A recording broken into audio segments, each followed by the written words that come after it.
ഐഡിയേഴ്സ് ഇന്ന് നമ്മുടെ മുറി ഇത് ഞങ്ങൾ കിടക്കുന്ന മുറിയാണ്. അപ്പോൾ ഈ മുറി ബാത്റൂമിനോട് ചേർന്നിട്ടുള്ള മുറിയാണ്. അപ്പോൾ ബാത്റൂമിൻ്റെ അകത്തൊരു ടാപ്പ് കേടായപ്പോൾ മൂലയിലായിട്ടൊരു വാഷ് ബേസിൻ സെറ്റ് ചെയ്യാമെന്ന് ഓർത്തിട്ട് ഇട്ടിരുന്ന ഒരു പൈപ്പിൻ്റെ അകത്തു നിന്നായിരുന്നു പിന്നീട് വെള്ളം എടുക്കാൻ തുടങ്ങിയത്. അപ്പം അത് ഭിത്തിയോട് ചേർന്നിട്ടാണ്. അപ്പം അങ്ങനെയാണ് ഈ ഭിത്തിയുടെ അതിന് ചേർന്നുള്ള മുറി ആയതുകൊണ്ട് ഈ ഇട്ടിരുന്ന പുട്ടിയൊക്കെ പൊളിഞ്ഞ് പോയിക്കൊണ്ടിരിക്കുകയായിരുന്നു. അങ്ങനെയാണ് വിചാരിച്ചേക്കണേ, അതുകൊണ്ടായിരിക്കുമെന്നുണ്ട്. പക്ഷേ ഇതിനകത്ത് അതാണോന്നും നമുക്ക് കൃത്യമായിട്ട് അതിൻ്റെ ശാസ്ത്രീയ സംവിധാനമൊന്നും നമുക്കറിയത്തില്ല. അപ്പോൾ ഇവിടെ കുറച്ചൊരു അലമാരി ഇടാനുള്ള ഒരു സ്ഥലം ഉണ്ടാക്കുകയും ചെയ്യണം. അപ്പോൾ അവിടെ മൊത്തം പൊളിഞ്ഞിരിക്കുകയാണെങ്കിൽ അത് ബാക്കി ചെയ്യാനും പറ്റത്തില്ല. അപ്പോൾ ഞാൻ കുറേ നാളായിട്ട് പറയുന്നുണ്ട് എന്തെങ്കിലുമൊക്കെ ചെയ്യാമെന്ന് പറയുമ്പോൾ അത് വലിയ വലിയ പരിപാടികളാണ്. പ്രൈമർ ഇടണം, അങ്ങനെ ഇടണം, അങ്ങനെയൊക്കെ പറഞ്ഞു കഴിഞ്ഞാൽ അതൊട്ടും നടക്കത്തുമില്ല.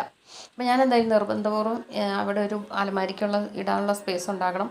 അപ്പോൾ അതിന് വേണ്ടിയിട്ട് ഞാൻ ആദ്യം തന്നെ ഇതിൻ്റെ പൊളിഞ്ഞിരുന്നത് ഈ ഒരു ഭിത്തി കംപ്ലീറ്റ് പൊളിഞ്ഞിട്ടുണ്ടായിരുന്നു. അപ്പോൾ അതെല്ലാം ഞാൻ ചിരണ്ടി കളഞ്ഞിട്ട് നമ്മൾ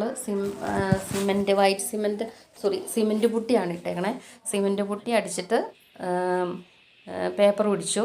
അപ്പോൾ ഇതാണ് ബാത്റൂമിൻ്റെ ഈ ഹോൾ. ഞാൻ ഇടയ്ക്ക് നോക്കി കഴിഞ്ഞപ്പോൾ ഈ ഹോളുകളിൽ ടൈലൊട്ടിച്ചേക്കുന്നതിൻ്റെ ഹോളിൻ്റെ അകത്ത് കൂടി ഞാഞ്ഞോട് കയറി പോകുന്നു. അപ്പോൾ എനിക്ക് മനസ്സിലായി അതിൻ്റെ അകത്ത് ഹോളുണ്ട്, അതാണ് അതിൻ്റെ പ്രശ്നമെന്ന് എനിക്ക് തോന്നി. അപ്പോൾ അതുകൊണ്ട് ഇതാണ് മീഷോയിൽ നിന്നൊരു സാധനം മേടിച്ചതാണേ. ഇതിന് എത്ര നാളത് നിൽക്കും എന്നൊക്കെ അറിയാൻ വേണ്ടിയിട്ടാണ് കുറേ നാൾ മുമ്പ് നമ്മൾ ചെയ്തതാണ് ബാത്റൂമിൽ.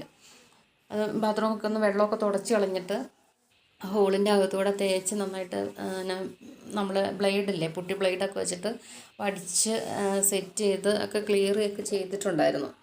അപ്പോൾ അത് കുഴപ്പമില്ല. ഇപ്പോൾ പിന്നെ വേറൊരു പ്രശ്നം എന്നാന്ന് വെച്ച് കഴിഞ്ഞാൽ ഇപ്പോൾ നമ്മൾ അടിയിൽ സിമെൻറ്റ് പുട്ടി ഇട്ടേക്കുന്ന ഭിത്തിയുടെ മേളിലേക്ക് പൊളിയാൻ തുടങ്ങി. അപ്പോൾ ഇതിൻ്റെ തന്നെയാണോ പ്രശ്നം, ഇനി വേറെ എന്തെങ്കിലും ആണോ എന്നൊക്കെ പെയിൻ്റ് അടിക്കാർക്കൊക്കെ അല്ലേ അറിയാവുള്ളൂ. നമുക്കിപ്പോൾ അത്രയും വലിയ ഇതിലേക്കൊന്നും കുറേ നാളുകൾക്ക് മുമ്പുള്ള ഇത്തിരി പഴയ വീടാണ്.